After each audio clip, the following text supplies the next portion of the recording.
Hey there, this is Simran from Simran IELTS Academy. Welcome to my YouTube channel and a very happy new year to all of you. So, time management, that is a problem that is faced by almost all the IELTS candidates who are appearing for their IELTS exam in 2022. So, if you are facing the problem of time management, तो सब तो पहली चीज़ आपां नूं की करनी आनी चाहिए है कि एक पैसेज नूं सब तो फास्ट तरीके दे नाल किद्दां सॉल्व करिए। यूजली स्टूडेंट्स की करते हैं कि पहला अगर एक पैसेज दे विच आपां नूं MCQs दिते हुए ने एंड लिस्ट ऑफ हेडिंग्स दिते हुए ने या फिल इन द ब्लैंक्स दिते हुए ने तो वो नंबर 1 क्वेश्चन तो सॉल्व करना स्टार्ट करते हैं, या अगर किसी स्टूडेंट नूं fill in the blanks easy लगते हैं तो वो पहला फिल इन द ब्लैंक्स नूं ही सॉल्व करता है, राइट। जिहदे नाल की हुंदा है कि suppose if list of headings हुए ने तो उन्होंने क्वेश्चंस लिए भी आपां नूं होल पैसेज रीड करना पएगा।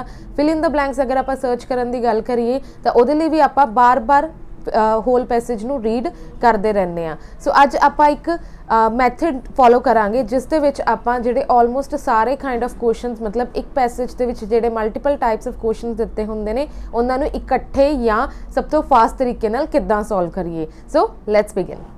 सो वाइल सॉल्विंग रीडिंग सब तो पहली चीज़ आपां नूं नोट डाउन करनी चाहिए है कि रीडिंग दे पैसेज का टाइटल की है, बिकॉज टाइटल आपां नूं बहुत गल्लां दसदा है। सपोज अगर किसी पर्सन के बारे गल कर रहे होए तो आपां नूं पैसेज के टाइटल दे विच उस पर्सन का नेम दिता होया है, दैट मीनस होल पैसेज दे विच उस पर्सन के बारे गल हो रही होगी। मीनस इनीशियल पैराग्राफ्स दे विच हमेशा पर्सन की पर्सनल हिस्टरी, उस तो बाद पर्सन दे फैमिली बैकग्राउंड बारे गल होगी, दैन उस तो बाद पर्सन दे स्कूलिंग बारे गल होगी और एजुकेशन बारे गल होगी, जिस दे विच सब तो पहला आएगी स्कूलिंग एंड दैन आऊगी कॉलेज की एजुकेशन।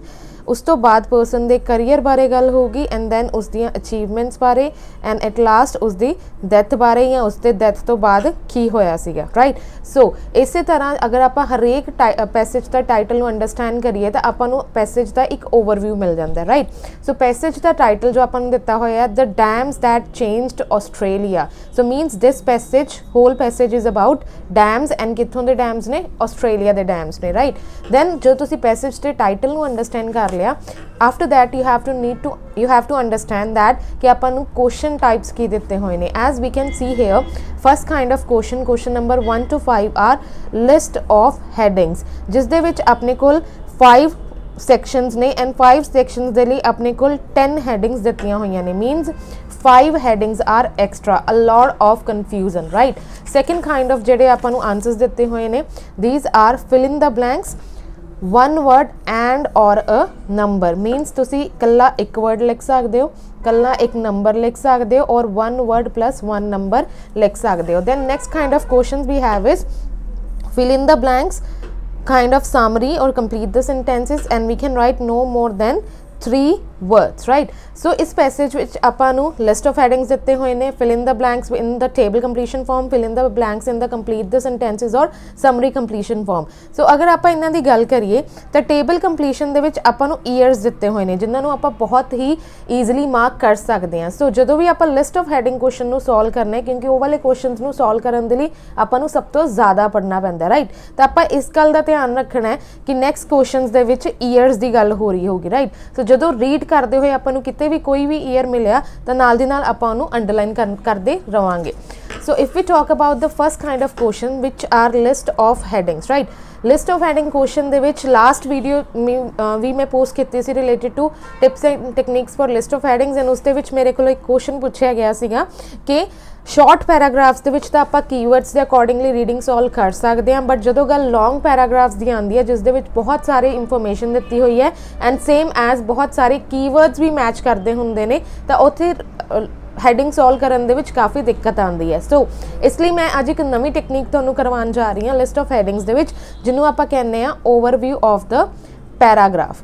हुण ओवरव्यू ऑफ द पैराग्राफ लैण दे लई आपां नूं मेन चीज़ां की पता होणीआं चाहीदियां ने, कनैक्टर्स एंड आपां नूं हमेशा first line of the paragraph दे नाल ओवरव्यू जज करना आना चाहिए, जिस दे लई you need to focus on the verbs, nouns and adjectives as well as you also need to focus on the times। verbs ਤੇ focus ਕਰਨ ਦਾ ਮਤਲਬ ਕੀ ਹੈ ਕਿ ਅਗਰ ਆਪਾਂ ਨੂੰ ਫਸਟ ਪੈਰਾਗ੍ਰਾਫ ਦੇ ਵਿੱਚ ਇੱਕ ਇਹੋ ਜਿਹੀ verb ਦਿੱਤੀ ਹੋਈ ਹੈ ਜਿਹੜੀ ਲਿਸਟ ਆਫ ਹੈਡਿੰਗਸ ਦਿੱਤੀਆਂ ਹੋਈਆਂ verbs ਨੂੰ ਮੈਚ ਕਰ ਰਹੀ ਹੈ ਤਾਂ ਕਿਤੇ ਨਾ ਕਿਤੇ ਆਪਾਂ ਕਲੀਅਰਲੀ ਉਸ ਪੈਰਾਗ੍ਰਾਫ ਨੂੰ ਅੰਡਰਸਟੈਂਡ ਕਰ ਸਕਦੇ ਹਾਂ, ਰਾਈਟ। ਸੋ ਇਸ ਕੇਸ ਦੇ ਵਿੱਚ ਜਦੋਂ ਆਪਾਂ ਲਿਸਟ ਆਫ ਹੈਡਿੰਗ ਕੁਐਸਚਨ ਨੂੰ ਸੋਲਵ ਕਰਾਂਗੇ ਸਭ ਤੋਂ ਪਹਿਲਾਂ ਆਪਾਂ ਰੀਡ ਕਰਾਂਗੇ ਸੈਕਸ਼ਨ ਨੰਬਰ 1, ਰਾਈਟ। ਹੁਣ ਆਪਾਂ ਫਸਟ ਲਾइन ऑफ द या first few lines of the paragraph तो इस पैराग्राफ का ओवरव्यू लैन की कोशिश करांगे। As we can see in the section 1 inland Australia, right. Inland Australia की गल हो रही है। Has had a problem with drought. इत्थे आपां नूं की मैंशन करता कि इनलैंड ऑस्ट्रेलिया दे विच की आ रही है problem with drought from the time of white settlement in 1788 until today and this is why the Snowy Mountain scheme was conceived and founded, right। so basically पहलियां दो लाइन्स तो आपां नूं की इंडिकेट हो रहा है कि एक नवी स्कीम जिहदा नाम है the snowy mountain scheme conceive की गई एंड फाउंड की गई, मीनस उस स्कीम की इनिशिएशन हुई है, बिगनिंग हुई है, राइट। एंड ये क्यों होया है, इत्थे आपां नूं WH फैमिली का मैंबर दिता होया। इहो जिहे वर्ड्स नूं कदी भी आपां इग्नोर नहीं करना। ये होया इस करके मीनस इस स्कीम के स्टार्ट होने का रीजन की है, ये अपन रीजन दिता होया है। सो अगर आप गल करिए एक आप क्विक व्यू लाइक लुक लवांगे पूरे पैसेज से तो आपको पता लगेगा that they are only talking about the Snowy scheme, before the Snowy scheme, during the Snowy scheme किहड़े चीज़ों को यूज़ किया गया, दैन फैडरेशन जो बनी उदों की होया, the scheme set out means इस पूरे पैराग्राफ च इसे स्कीम को इंट्रोड्यूस करके इनू अगे इलैबोरेट किया गया, right.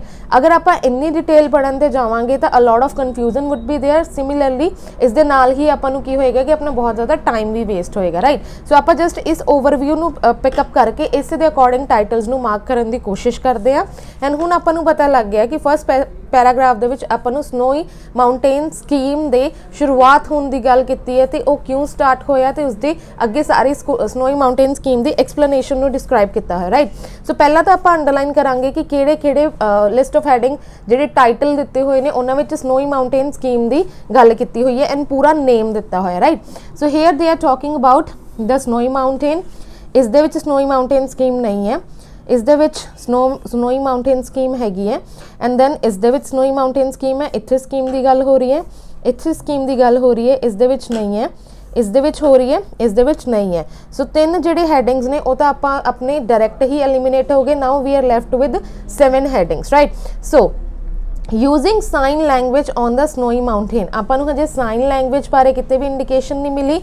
Then they are talking about the cost of the snowy mountain scheme. Cost की गल अगर आप गल करिए तो आप हजे ये बारे श्योर नहीं है तो आप एज अ क्वेश्चन मार्क रख लाँगे। Housing to Snowy Mountains workforce, कितने भी वर्कफोर्स की गल नहीं है, हजे स्नोई माउंटेन स्कीम की गल हो रही है, राइट। सो ये ऑप्शन भी एलिमिनेट होगी। Then why the snowy mountain scheme begin, we got the keyword begin. Begin की एक वर्ब एंड इससे रिलेटेड आप एक वर्ब पढ़ी सी पैसेज के विच कंसीव्ड, राइट। एंड इसे दे नाल आपां WH फैमिली का मैंबर भी पढ़िया सी वाई। सो अपने फस्ट पैराग्राफ का टाइटल की आ गया, we are given with the title number 7th, right. Why the snowy mountain scheme begin and is the answer है in the first line Inland Australia has had a problem with drought from the time of white settlement in 1788 until today and this is why the Snowy Mountain scheme was conceived and founded। So basically title च आपां नूं question दिता होया and paragraph च इसदा आपां नूं answer mention किया होया, right। Now we will move on to part question number 2, that is section 2, right। Now the Snowy Mountain scheme was to alter the face of Australia। Alter means change, इत्थे अपने कोल verb की आ गई change, right। One important change, हुण एक important change की सीगा was the recruitment of people from outside Australia to work on the scheme। so इस दे विचों आपां नूं मेन आइडिया की मिलिया कि स्नोई माउंटेन स्कीम बहुत कुछ चेंज करना चाहती सी ते उहदे विचों सब तो इंपॉर्टेंट चेंज की सीगा recruitment of people from outside Australia to work on the scheme. So अगर आप अगे एक क्विक लाइक डिटेल दे विच ना पढ़ते हुए जस्ट एक क्विक ओवरव्यू लवांगे तो हर जगह के उत्ते आपां नूं पीपल दा count, labour, they came from कित्थों आए सीगे, राइट। किहदी गल हो रही है, जिहड़े लोग रिक्रूट किए गए सी, राइट। सिर्फ उन्हां दी ही गल हो रही है and again also they left the countries, they were adventurous, हर एक लाइन दे विच आपां नूं उन्हां वर्कर्स बारे ही गल कीती जा रही है राइट। सो इस तो आपां नूं एक ओवरव्यू मिलिया कि इस पैराग्राफ दे विच लोकां दे रिक्रूट करन दी गल हो रही है किस पर्पस वास्ते, स्नोई माउंटेन स्कीम वास्ते राइट। नाउ हुण अपने कोल वर्ब की आ गई, चेंज या रिक्रूटमेंट राइट। सो अगर आपां हरेक दे विच देखिए तां we need to find for the verb that indicates recruitment. So here we are recruiting people for the snowy mountain scheme, जो कि टाइटल दे विच बहुत ही पैसेज दे विच पैराग्राफ दे विच बहुत ही क्लीयरली मैंशन किया होया सी। So our verbs matches, they are talking about recruiting people for the snowy mountain scheme and इस paragraph दे विच भी आपां नूं यही लेबल किया होया सीगा कि लोकां नूं हायर किया जा रहा है। सब तो इंपॉर्टेंट चेंज की सीगा, लोकां नूं हायर किया जा रहा है आउटसाइड ऑफ आस्ट्रेलिया तो स्कीम दे लई काम करन दे लई। सो सैक्शन नंबर 2 का टाइटल आ गया, टाइटल नंबर 9। तो जेडे टाइटल्स आपां नूं मिली जा रहे हैं आपां नाल दी नाल क्रॉस करी जावांगे ताकि नैक्सट क्वेश्चन दे लई आपां कन्फ्यूज ना होइए। Now we have section number 3। Many new arrivals spoke only limited English. हुण अपने कोल की आ गया, इत्थे एक लैंग्वेज की गल हो रही है and were offered English classes after work. मीनस ਜਿਹੜੇ काफ़ी लोग आए सी उन्हां नूं इंग्लिश लैंग्वेज नहीं आती सी ते उन्हां नूं की ऑफर किया गया, English language classes. The men needed primarily to understand safety instruction and safety lectures were conducted in English and other languages.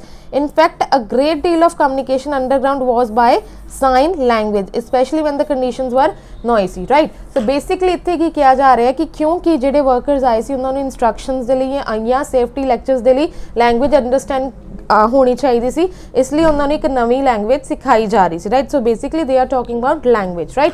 So if आप इस लिस्ट ऑफ हैडिंग्स दे विच चाहिए, now we have the main keyword और main अगर आप overview की गल करिए तो अपने को language is the main overview right.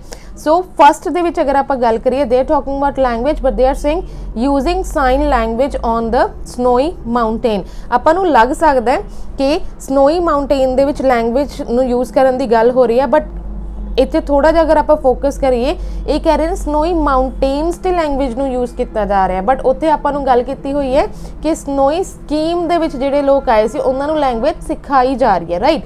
सिखाना मीनस पढ़ाना एंड अगर टीचर्स पढ़ा रहे हैं तो वर्कर की कर रहे हैं, उस लैंग्वेज नूं लर्न कर रहे हैं। सैकेंड च किते भी लैंग्वेज नहीं है, थर्ड च किते भी लैंग्वेज नहीं है, फोर्थ च भी नहीं है, इत्थे भी नहीं दिता होया, हाउसिंग भी नहीं दिता होया and here we are giving with learning. Learning मतलब सीखना एंड सिखाना भी इसनूं आपां इंडिकेट कर सकते हैं। Learning new ways to communicate, new ways की आ गया, न्यू लैंग्वेज जिस दे विच sign language as well as English language involve हो गया right. So they were talking about कि एक नवी लैंग्वेज सिखाई जा रही है तो इत्थे आपां नूं दिता होया learning new ways to communicate. Communicate का मतलब गलबात करने लई एंड इत्थों इंडिकेट हुंदा है कि नवी लैंग्वेज सीखण दी ही गल हो रही है। सो सैक्शन नंबर 3 दे लई अपने कोल टाइटल आ गया number 8 right। then section number 4, now we are given with section number 4, these circumstances could have caused great social trouble but there were relatively few serious problems। हुण इत्थे आपां नूं social word मिल गया and आपां पढ़िया सीगे कि किसी एक टाइटल दे विच भी social word दिता होया right. So here they are given with social word, social problems of the workers, जिहड़े वर्कर्स ने social problems फेस कीतियां ने राइट। बट अगर आप इत्थे देखिए ये कह रहे हैं कि ग्रेट सोशल ट्रबल हो सकता सी but there were relatively few serious problems. मतलब इत्थे सोशल प्रॉब्लम्स की गल नहीं हो रही बिकॉज नाल दी नाल इन्होंने कॉन्ट्राडिक्ट करता कि सोशल प्रॉब्लम्स इन्नियां नहीं हैगियां राइट। हुण मतलब अगर सोशल प्रॉब्लम्स नहीं है तो अपना पॉइंट नंबर 10 इस टाइटल दे लिए की हो गया, क्रॉस हो गया right. Next, the men worked long and hard and many saved their money with a view to settling in Australia or returning home. At a reunion in 1999 many were happy to remember the hardship of those times and this इस तो बाद इन्होंने गल की है they were returning home। Home दे नाल ही इत्थे आपां नूं women आ गए, women दे नाल ही इत्थे अपने कोल आ गए couples, children and families right। so basically workers they wanted to return home means hun workers दी अपनी family life दी गल होन लग गई right। so and here we also read the title is to family life दी गल नहीं है but here they are mentioning about the workers and their families, जो कि इत्थे क्लीयर इंडिकेट किया गया क्योंकि होल पैराग्राफ्स दे विच या तो वर्कर्स बारे गल की है, उन्होंने रिटर्निंग होम की गल की है, या उन्होंने चिल्ड्रन कपल्स फैमिलीज़ की ही गल की हुई है। सो सैक्शन नंबर 4 का टाइटल आ जाएगा अपने को, title number 2, the workers and their families, right. Now we are left with type only section number 5, the scheme is very unlikely to be repeated. Means ਇਹਦਾ एक यूनीक ਜਿਹਾ फीचर आ गया कि scheme कभी भी रिपीट नहीं होंगी। The expense of putting the power station underground would now be prohibited and our current information about ecology would require a different approach to the treatment of the rivers. इस ये ਆਪਾਂ ਨੂੰ पहली line ਦੇ ਵਿੱਚ ਦੱਸਿਆ ਹੋਇਆ कि ये एक ਵੱਖਰੀ जी गल है कि it is very unlikely to be repeated. हजे आप श्योर नहीं है, right. Here we got the word the expense. Expense is related to cost, right? So ਆਪਾਂ ਨੂੰ ਲੱਗ ਸਕਦਾ ਹੈ ਕਿ ਇੱਥੇ ਆਪਣੇ ਕੋਲ the cost of the snowy mountain scheme ਆ ਸਕਦਾ ਹੈ। ਸੋ ਇਹਨੂੰ ਆਪਾਂ ਇੱਕ ਵਾਰ as a doubtful situation ਦੇ ਵਿੱਚ ਲੇਬਲ ਕਰ ਲਾਂਗੇ, right? The cost of the snowy mountain scheme। ਹੁਣ ਅਗਰ cost ਦੀ ਗੱਲ ਹੋਗੀ ਕਿਤੇ ਨਾ ਕਿਤੇ ਤਾਂ ਡਾਲਰਸ ਜਾਂ ਪਾਉਂਡਸ ਦੇ ਵਿੱਚ ਇਹਦੀ cost ਦੱਸੀ ਹੋਗੀ ਕਿ ਕਿੰਨੇ ਕੀ cost ਹੈ ਜਾਂ ਵੱਧ ਪੈਸੇ ਲੱਗ ਰਹੇ ਨੇ ਜਾਂ ਘੱਟ ਪੈਸੇ ਲੱਗ ਰਹੇ ਨੇ, right? ਹਜੇ ਆਪਾਂ ਕਲੀਅਰ ਨਹੀਂ ਹੈ, ਸੋ we will invest a bit more time and ਇੱਥੇ ਆਪਾਂ ਕਲੀਅਰ ਕਰਨ ਦੀ ਕੋਸ਼ਿਸ਼ ਕਰਾਂਗੇ। Other hydroelectric schemes like the Thames Valley Authority preceded the Snowy Mountain scheme and others have followed. The Snowy Mountain scheme is the only hydroelectric scheme in the world to be totally financed from the sale of its electricity. हुण इत्थे आपां नूं एक distractor मिल गया only, मीनस ए दे वास्ते एक unique जिहा feature आ गया कि ये जिहड़ा जो भी कॉन्सैप्ट है ये सिर्फ स्नोई माउंटेन स्कीम दे लई ही यूज़ हो रहा है, right. So here we had the word the unique nature of the scheme, because ये भी इत्थे भी की गल कर रहे हैं कि सिर्फ ओनली ਇਹਦੇ ਤੇ ही इंप्लीमेंट ਹੁੰਦਾ and here we are given with the unique nature of the scheme. So इत्थे अपने कोल आंसर आ गया, answer number 5th। So these were the 5 questions of list of heading. So इन्हों सॉल्व करने के नाल आपां नूं एक फ़ायदा हो गया कि आपां नूं ऑल सैक्शनस का एक ओवरव्यू जा मिल गया कि किहड़े सैक्शन च किहदी गल कीती हुई है, राइट। सो नैक्सट क्वेश्चनस नूं सॉल्व करन लगे आपां नूं डेफिनेटली फ़ायदा होएगा। As we are given with years here, so सब तो ईजी हुंदा ईयर्स नूं हाईलाइट करना बिकॉज ये नंबर फॉर्म के प्रेजेंट किए जाते हैं एंड नंबर फॉर्म को हाईलाइट करना और कीवर्ड्स की तरह लभना बहुत ही ज़्यादा ईजी होंगे, राइट। सो फस्ट ईयर अपन दिता हो 1788 एंड इस दे विच अपना अपने को जो इवेंट आया that is white settlement begins. So white settlement नूं पढ़ के तुहानूं याद आ गया होएगा और बिगिनस नूं पढ़ के तुहानूं याद आ गया होएगा कि आपां किहड़े पैराग्राफ की गल कर रहे हैं, right. We were talking about section number A जिथे आपां स्कीम दे शुरू होने की गल कीती सी एंड इस स्कीम का एक पार्ट सीगा वाइट सैटलमेंट जदों शुरुआत हुई सी, right. Next year we are given with 1840, right. So 1840 दे विच आपां की सर्च करना है, awareness that the dash could not be developed without irrigation. किहड़ी चीज़ है जिहड़ी इरीगेशन तो विदाउट डेवलप नहीं हुंदी, राइट। हुण कई बार स्टूडेंट्स नूं की प्रॉब्लम आती है कि उन्होंने लोकेशन मार्क हो जाती है पर जोड़ा आंसर मार्क करना होंगे या तो 2-3 वर्ड्स उस आंसर तो करैक्ट आंसर तो पहला वाला वर्ड मार्क कर देंगे ने या 2-3 वर्ड्स आंसर तो बाद वाला वर्ड मार्क कर देंगे ने। So if you have to be sure कि लोकेशन सही है, अगर लोकेशन सही मिल गई तो तुसीं श्योर होना है कि वर्ड केड़ा दिता होया है, तो कुछ ट्रिक्स ने जिन्होंने आप यूज़ कर सकते हैं, right. As you can see here कि ब्लैंक तो पहला आपां नूं दिता होया द, राइट। द जो भी लगता है तो वो अगर क्वेश्चन च द लगा होया तो पैसेज के भी वर्ड तो पहला द होएगा ही होएगा, राइट। सो जिथे आपां नूं 1840 की गल होएगी उस सेंटेंस च आपां देखांगे कि केड़ा वर्ड है जिहदे अगे द लगा होया एंड वो इरीगेशन तो विदाउट सर्वाइव नहीं कर सकता। So we will scan the keywords and here we are given with 1840, right. हुण जिहड़ी भी लाइन दे विच तुहानूं वर्ड मिल गया तुसीं full stop to full stop पढ़ना है, राइट। मीनस ये सेंटेंस जिथों स्टार्ट होया उत्थों लैके ये सेंटेंस जिथे खत्म हो रहा है उत्थों तक आपां नूं पढ़न की जरूरत है। This was first recognised by the Polish geologist. So इत्थे एक वर्ड दे नाल अपने कोल की आया Polish geologist, but if you remember तो अपने कोल फिल इन द ब्लैंक्स दे विच लिमिट है 1 वर्ड, राइट। 1 वर्ड लिमिट दे विच पॉलिश जियोलॉजिस्ट नहीं आ सकता क्योंकि ना ही कल्ले जियोलॉजिस्ट का मीनिंग कन्वे होना एंड ना ही कल्ले पॉलिश नूं आपां लिख सकते हैं, इन्हों कलैक्टिवली ही लिखना पऊगा तां ही इन्हां दा मीनिंग कन्वे होएगा, राइट। मीनस ए वर्ड अपने कोल नहीं आएगा। So this was first recognised by the Polish geologist and explorer रेड्जी लिखी in 1840 who commented that there could be no development of, here we got the word the, inland, मतलब there could be no development of the inland without adequate supply of water. Adequate supply of water means irrigation, right? So here we got the word की दिता है किस दी development नहीं होएगी, the inland passage ਦੇ ਵਿੱਚ word ਦੇ ਅੱਗੇ ਲੱਗਾ ਹੋਇਆ the, so अपने first ਦਾ आंसर की आ गया awareness that the inland could not be developed without irrigation, right? Next we are given with 1901 ਇੱਥੇ ਹੋਇਆ ਸੀਗਾ federation ਬਣੀ ਸੀਗੀ. Next we are given with 1947 dispute between the states on the river's future resulting in a dash premiers conference, right? Keyword we got the premiers conference 1947 and ਜਿਹੜਾ ਵੀ word ਆਏਗਾ ਉਸ ਦੇ ਅੱਗੇ ਕੀ ਲੱਗਾ ਹੋਣਾ ਚਾਹੀਦਾ a, as well as ਜਿਹੜਾ ਵੀ word ਆਏਗਾ ਉਹ singular होना चाहिए because a ਦਾ मतलब है one, right? So हमेशा अगर a ਦਿੱਤਾ ਹੋਇਆ तो ਜਿਹੜਾ next word आएगा वो singular form ਦੇ ਵਿੱਚ ਹੀ होना चाहिए, right? So we will go on the passage and we will search for the year 1947. So here we are given with 1901 1947, right?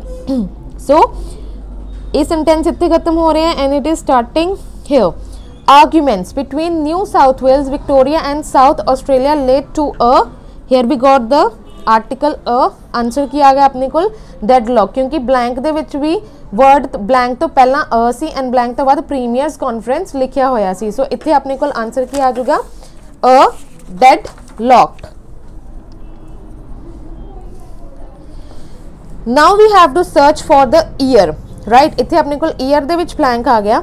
Snowy Mountain scheme begins recruitment of dash people from the abroad. Recruitment word पढ़िया सी आपा section number B दे विच, right? So थोनू याद आ गया होगा. So मतलब इदा answer कितने होएगा section number B they which. And अगर section number B दे विच है means 1947 तो बाद जेड़ा year 9 section number B च mention कितना होएगा उत्ते ही ये event हो रहा होएगा, right? And recruitment of dash people from abroad केड़े लोग जिन्ना दी recruitment है abroad तो होई है, right? So we will search for the information. Here they are talking about recruitment. केड़े year दे विच recruitment होई है in 1949. While the world was still recovering from the effects of World War II, the Australian government needed immense numbers of people to work on the Snowy. It sought labor from overseas and 60,000 of the 1 lakh people who worked on the scheme came from outside the country. So here we are given with the word people and people तो पहला blank च की आना चाहिए. So people तो पहला अपन ਨੂੰ ਦਿੱਤਾ ਹੋਇਆ 60,000 of the 1 lakh people means 1 lakh ਲੋਕਾਂ ਵਿੱਚੋਂ 60,000 ਲੋਕ. अगर आप सेंस बनाइए तो की सेंस बनेगी कि ओवरसीज तो 60,000 लोग रिक्रूट किते गए सी स्कीम दे लई, राइट? सो पीपल तो पहला अपने कोल केड़ा वर्ड आ जाएगा 60,000 ब्लैंक दे विच अपने कोल 1 वर्ड दी लिमिट दित्ती हुई है एंड इट इज 1 वर्ड और 1 नंबर दी लिमिट दित्ती हुई है and this is 1 number, right? So year अपने कोल आ गया 1949 एंड पीपल तो पहला ब्लैंक दे विच की आ गया अपने कोल 60,000 as we are given with the limit of a number, right? So Snowy Mountain scheme begins recruitment of 60,000 people from abroad. Next we have is 1954 work on Githigege power station begins and next we have to search for the year jadon Tumut third power station complete hoya si, right? Now we have the keyword Tumut third. So we will search for the information again. Okay, so we were here, all right, we'll just have a look over here jithe power stations di gal si. Here we have the word, yes, so here we got the word Tumut third, right? The last one to be finished was Tumut third, but इत्थे ਆਪਾਂ ਨੂੰ year ਦਿੱਤਾ ਹੋਇਆ 1954 and Tumut third the year ਆਪਾਂ ਨੂੰ mention नहीं ਕੀਤਾ ਹੋਇਆ, right? 1954 already ਦਿੱਤਾ ਹੋਇਆ. Now we have to search कि Tumut third power station कदों complete होया सी. Many people would get confused कि 1954 च ही होया सी. अगर 1954 च होया हुंदा तो इन्हां नूं combine करके present किता हुंदा, अलग question present ना किता हुंदा, means इत्थे कोई different year आएगा, right? So we will now search for the information. So we will look over there. The scheme set out to harness water from electricity and to divert it back to the dry island areas for irrigation. To do this, thousands of kilometers of tunnels had to be drilled through the mountains and 16 major dams and 7 hydroelectric power stations built over a period of 19 years. Yes, so they are given कि ਜਿਹੜਾ भी power station ਬਣਿਆ ਸੀਗਾ ਉਹ 19 years ਦੇ period ਦੇ ਵਿੱਚ ਬਣਿਆ ਸੀਗਾ. ਹੁਣ start ਕਦੋਂ ਹੋਇਆ ਸੀ power station? It commissioned in 1954. Tumut complete होया last one, right? Means 1954 च start होके 19 ईयर्स लगे इनू कंप्लीट करन लई मीनस ट्यूमेट थर्ड किहड़े ईयर च कंप्लीट होया 54 plus 19 goes to it gives us 1973 right so means year किहड़ा आ गया जो ट्यूमेट थर्ड कंप्लीट होया सी 1973 so here we have given the answer 1973 remember कई बार जो ईयर्स दी प्रेजेंटेशन की जाती है तो उहदे विच प्लस माइनस आपां नूं करना पैंदा है अगर डायरैक्ट ईयर नहीं दिता होया then go and search for the indication जिथे दिता होए कि इस तो 2 साल बाद इस तो 3 साल बाद इस तो 19 ईयर्स बाद या 2 साल पहला 2 साल बाद राइट तो ये वाली इंडिकेशन है तुसी ईयर्स नूं प्लस माइनस करके करैक्ट आंसर मार्क कर सकते हो right now we are done with the blanks with work table completion and now we have question number 11 to 13 complete the sentences right so here we got the word communicating maybe ਤੁਹਾਨੂੰ hit ਕੀਤਾ ਹੋਏਗਾ ਕਿ communicating ਆਪਾਂ ਕਿੱਥੇ ਪੜਿਆ ਸੀ we read the word in section number 3 ਜਿੱਥੇ communication ਦੀ ਗੱਲ ਆਈ ਸੀ means ਇਸ question ਦਾ ਆਨਸਰ ਕਿੱਥੇ ਹੋਏਗਾ section number 3 ਦੇ ਵਿੱਚ right so here we have the options communicating using dash was necessary for the laborers because of the conditions communicate करना किस चीज़ नू यूज़ करके लेबरर्स दे लिए कंपलसरी सीगा so here we have the keyword labourers किनू use करके communicate कर रहे सी कुछ कंडीशंस दे विच right so we will search for the word communication we will scan here we got the communication word in fact a great deal of communication underground was by sign language especially when conditions were noisy means कुछ conditions दे विच communication किस दे द्वारा की जा रही सी किनू use करके here we got the word sign language right so by was by दा मतलब इस दे द्वारा यूज़ किया जा रहा सी एंड यूजिंग दा मतलब भी हुंदे कि इसनू यूज़ करके so here we got the answer communication using sign language right next The workers reminisced about the dash endured in the early days of their reunion. So here we got the word reunion. I remember कि reunion में किसी paragraph च पढ़ा सी. I think it was in section number 4, right? So reunion ते नेड़े तेड़े आपां की देखना है किहड़े word दे अगे द लगा होया एंड जिन्हां ने वर्क जेड़े कि वर्कर्स याद कर रहे सीगे अपने अर्ली डेज दे विच ठीक है सो Here we read the word reunion. So at a reunion in 1999, many were happy to remember. Reminisced the synonym अपने कोल की आ गया remember and इस तो बाद दिता होया the and the तो बाद दिता होया hardship of those days. So we will minus it. देखो इत्थे अपने कोल days minus हो गई क्योंकि इत्थे those days दिता होया सीगा and then we have reminisced means remember the कट्टिया गया means इत्थे आंसर की आ जाएगा अपने कोल hardships right next the snowy mountain scheme was considered an dash which altered Australian society thereafter as you know an एक article है ते हमेशा ए vowels दे नाल लगदा है जो कि हुंदे ने A-E-I-O-U means इत्थे जेड़ा भी word आएगा वो एक vowel दे नाल start होना चाहिए ते singular form दे विच होना चाहिए right so इत्थे गल हो रही है altered means change दी गल कर रहे हैं की change हो रहा है Australian society thereafter right so इत्थे आपां नूं प्रीवियस क्वेश्चन का आंसर है मीनस इसते अगे ही किते आपां नूं नैक्सट क्वेश्चन का आंसर मिलेगा right so here we are given with we have to search Australian society keyword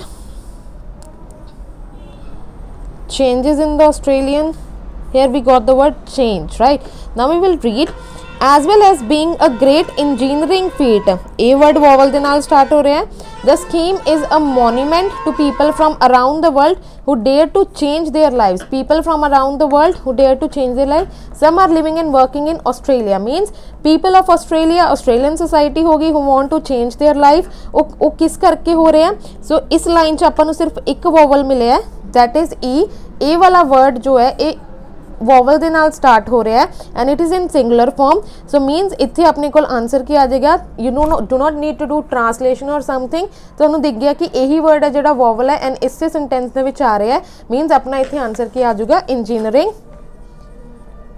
feet सो इस तरीके नाल आपां अगर लिस्ट ऑफ हेडिंग्स च थोड़ा डिटेल ना पढ़ लीए एंड बाकी questions they which just point two point देखिए कि हाँ अपनी नीड किस चीज़ दी है, तो आप बहुत ईजिली और बहुत कंफर्टेबल कन्वीनियंटली ਜਿਹੜੇ पैसेज ने उन्होंने सॉल्व कर सकते हैं with more accuracy. So I hope ਤੁਹਾਨੂੰ ਇਹ ਕਨਸੈਪਟ ਹੈ ਜਿਹੜਾ ਕਲੀਅਰ ਹੋ ਗਿਆ ਹੋਏਗਾ। ਇਸੇ ਤਰ੍ਹਾਂ ਦੀਆਂ ਹੋਰ ਵੀਡੀਓਜ਼ ਦੇਖਣ ਦੇ ਲਈ please subscribe my channel and keep updated about my newly uploaded videos. Thank you, all the best.